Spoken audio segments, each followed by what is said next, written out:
MS এডুকেশনের পক্ষ থেকে তোমাদের আন্তরিক শুভেচ্ছা অভিনন্দন।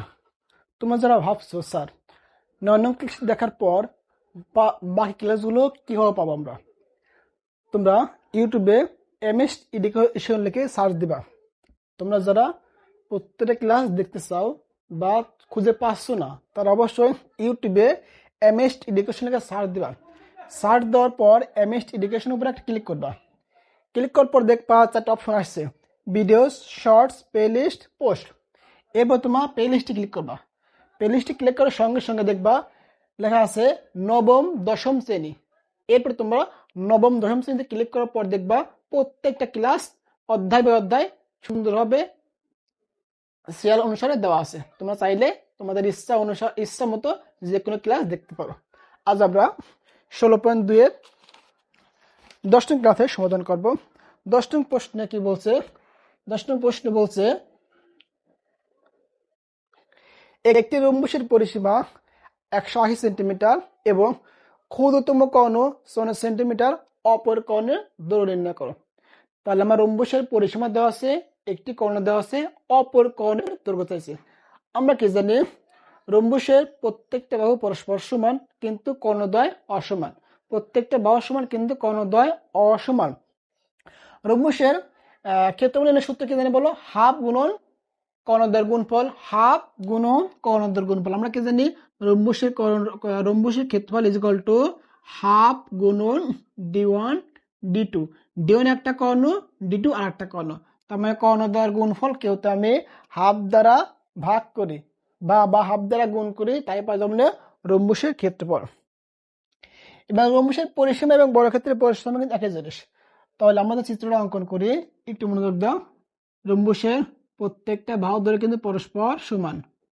রম্বুসের প্রত্যেকটা বাহুর দৈর্ঘ্য পরস্পর সমান। হয়তো আমার চিত্রটা খুব একটা ভালো হয় না, তোমরা একটু সুন্দর করে চিত্র অঙ্কন করবা। রম্বুসের প্রত্যেকটা বাহুর দৈর্ঘ্য পরস্পর কি সমান। এটাতে এ দেই, এটা বি, এটা সি, এটা ডি। এসি একটা কর্ণ আর বিডি একটা কর্ণ। আমার দেওয়া আছে ক্ষুদ্রতম কর্ণের মান 54 সেন্টিমিটার। তাহলে এসি অবশ্য বড়, এসি বৃহত্তম কর্ণ, আর বিডি ছোট, বিডি ক্ষুদ্রতম কর্ণ। এ বি, বিসি, সিডি আর এডি কিন্তু প্রত্যেকটা বাহু পরস্পর সমান, কারণ কি রম্বুসের প্রত্যেকটা বাহুর দৈর্ঘ্য সমান। তো লিখতে পারি সমাধান। সমাধান তোমাদের প্রত্যেকটি ক্লাস ইউটিউবে প্লেলিস্ট টাকা দেওয়া আছে। মনে করি কত এ বি সি ডি রম্বুসে এসিও বিডি দুটি কর্ণ অবিন্দু, একটা বিন্দু দিলে অবিন্দু পরস্পর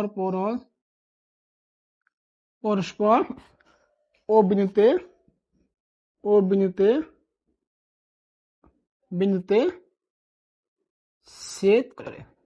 কি লিখছে বলো? মনে করি এ বি সি ডি রম্বুসের এসিও বিডি কর্ণদ্বয় পরস্পর ও বিন্দুতে ছেদ করে। তাহলে দেওয়া আছে, কি লিখতে পারি? দেওয়া আছে কি আছে? রম্বুসের ক্ষুদ্রতম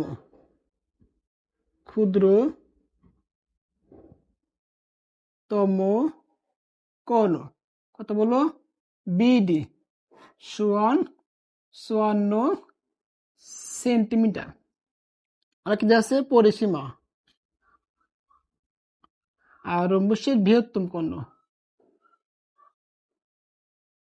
বৃহত্তম কর্ণ কত বললো? এসি। এই মানটা কিন্তু আমি বের করব। আরেকটা মান দেওয়া আছে রম্বুসের পরিসীমা। রম্বুসের পরিসীমা কত? 180 সেন্টিমিটার। তাহলে আমরা কি জানি রম্বুসের পরিসীমাকে আমরা 4 দ্বারা ভাগ করি, তাই পাওয়া যাবো রম্বুসের বাহুর দৈর্ঘ্য। অতএব রম্বুসের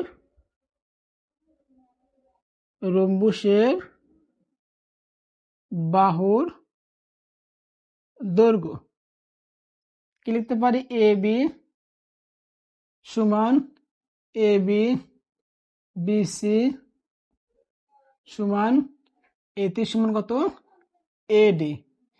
এত লেখার কোনো প্রয়োজন নাই, আমরা লিখতে পারি বা চারটা ভাগ পরস্পর সমান পরিসীমাকে ভাগ করে কি দ্বারা 4 দ্বারা এত সেন্টিমিটার। তাহলে ভাগ করো, আমরা পরিসীমাকে 4 দ্বারা ভাগ করব। 180 ভাগ কত 4, 45 কত 45। তাহলে প্রত্যেকটা বার মনে করে কত 45, এটা 45, এটা 45, এটা 45, এটা 45। কিন্তু আমরা কি জানি রম্বুসের কোণদ্বয় পরস্পর সমকোণে সমদ্বিখণ্ডিত করে, সমকোণে সমদ্বিখণ্ডিত করে। তো লিখতে পারি আমরা জানি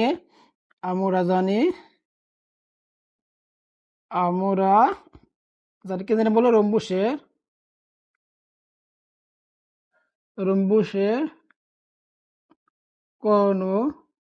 কোণদ্বয় পরস্পর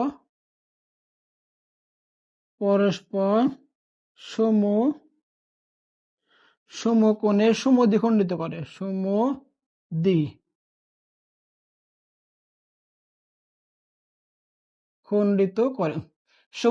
সমদ্বিখণ্ডিত করে। তাহলে এসি আর বিডি কোণ পরস্পর অভিমুখে সমদ্বিখণ্ডিত করছে এবং এখানে কিন্তু সমকোণ উৎপন্ন করছে। তাহলে যেহেতু দুইটা কোণকে সমদ্বিখণ্ডিত করছে, তাহলে ও বি আর ও ডি লিখতে পারি অতএব ও বি ও বি এবং ও ডি পরস্পর সমান। ও বি সমান কত বলো ও ডি, সমকোণে সমদ্বিখণ্ডিত মানে পরস্পর দুইবার বিভক্ত করে। তাহলে এসি কে আমি ভাগ করি কি দ্বারা, এসি কে 2 দ্বারা ভাগ করব। এই যে বিডি কোণ ছিল না, এই কোণকে সমদ্বিখণ্ডিত করছে বিডি। এই যে বিডি কোণকে সমদ্বিখণ্ডিত করছে, তাহলে 2 দ্বারা ভাগ করলে পাওয়া যাবে কার মান 54, 54 কে 2 দ্বারা ভাগ করে 27। তাহলে আমরা এই যে ও বির মান 27 আর ও ডি মানে কিন্তু 27 পেয়ে গেছি। তাহলে যেহেতু এসি আর বিডি পরস্পর সমকোণে সমদ্বিখণ্ডিত করছে, তাহলে এটা একটা সমকোণ উৎপন্ন করে, এটা কিন্তু একটা সমকোণ উৎপন্ন করে। তাহলে এরপর লিখতে পারি আমরা এ ও বি সমকোণী ত্রিভুজ হতে পাই। আমরা কি জানি বলো অতিভুজ স্কয়ার করো লম্ব স্কয়ার প্লাস ভূমি স্কয়ার। তাহলে এ ও বি সমকোণ হয়, সেক্ষেত্রে আমরা কি জানি অতিভুজ কোণ এবি, অতিভুজ স্কয়ার। তো লিখতে পারি অতিভুজ স্কয়ার করো লম্ব কিটা বলো, লম্ব কিন্তু তোমার এই যে ও এ স্কয়ার প্লাস ভূমি কত ও বি স্কয়ার। তাহলে আমরা এর মান দেখো কত 45, 45 হোল স্কয়ার আমি মান বের করবো, ও এর মান বের করবো। ও বির মান কত 27 তার হোল স্কয়ার। তাহলে তুমি 45 উপর স্কয়ার করো, 45 উপর স্কয়ার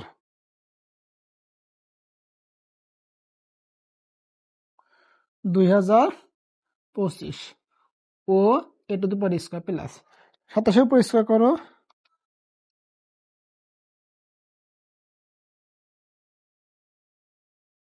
27 729, 27 আবার স্কয়ার 729 এ পাশে নিয়ে আসো। আমি ও এ স্কয়ার প্লাস 729 ইকুয়াল টু ওইটা এই পাশে নিয়ে যাবো 2025 বা ও এ স্কয়ার ইকুয়াল টু 2025 মানে কত 729 বাদ দাও কত 2025 ও এটা তো পারি স্কয়ার ইকুয়াল টু আসবে নি 1296 বামে সেল স্কয়ার ডানে যা রুট হয়ে যাবে। তাহলে এটা তো বর্গমূল করে আমি 1296 কত আসছে বলো 1296। আমাদের এই অংশের প্রয়োজন নেই, 1296।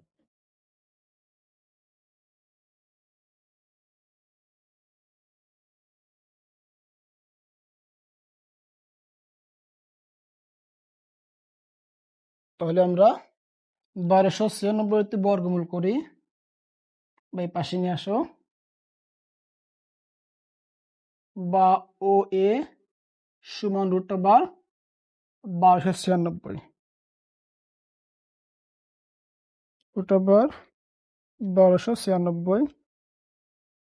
অতএব ও এ সমান কত 36। তা লিখতে পারি অতএব এসি কর্ণ, এই যে এসি কর্ণ ডবল না, এসি কর্ণ, তো লিখতে পারি এসি কর্ণ 2 ইন্টু কার মান ও এ, ও এ আর ও সির যোগফল কিন্তু এসি, তো লিখতে পারি 2 ইন্টু ও এ, বা 2 গুণন ও এর মান দাও কত 36, আসবে কত 72। আমি কিন্তু একটা কর্ণ দেওয়া ছিল বিডি, আবার কর্ণ এসি কিন্তু পেয়ে গেছি, অতএব লিখতে পারি অতএব রম্বসের এ বি সি রম্বসের ক্ষেত্রফল, এ বি সি ডি রম্বসের ক্ষেত্রফল, কে জানি ক্ষেত্রফল সমান হাফ d1 d2, তখন একটি কোণ কত, একটি কোণ এসি অপর কোণ বিডি, এত বর্গ সেন্টিমিটার, তাহলে হাফ এসি এর মান কত 72, এটা কত 54, তুমি ক্যালকুলেশন করো।